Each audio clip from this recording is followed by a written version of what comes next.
சுற்றுலா, கலை மற்றும் பண்பாட்டுத்துறை முன்னாள் அமைச்சரின் முன்னாள் அந்தரங்க செயலாளர் ஒருவருக்கு கோலாலம்பூர் செஷன்ஸ் நீதிமன்றம் இன்று 6 ஆண்டு சிறை தண்டனை மற்றும் 8.8 மில்லியன் ரிங்கெட் அபராத தொகையை விதித்தது.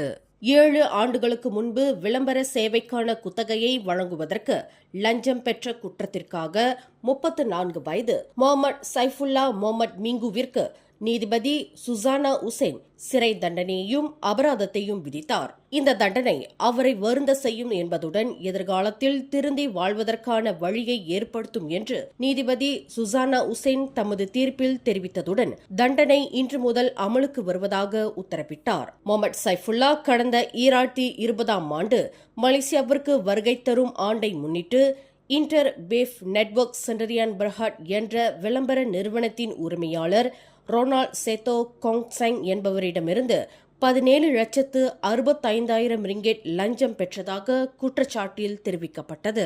மேலும் செய்திகளை தெரிந்து கொள்ள கீழே இருக்கும் பெல் பட்டனை அழுத்துங்கள். உங்கள் மகிழ்ச்சியை வெளிப்படுத்த லைக் மற்றும் ஷேர் செய்யுங்கள். தொடர்ந்து திசைகளோடு இணைந்திருக்க சப்ஸ்கிரைப் செய்யுங்கள்.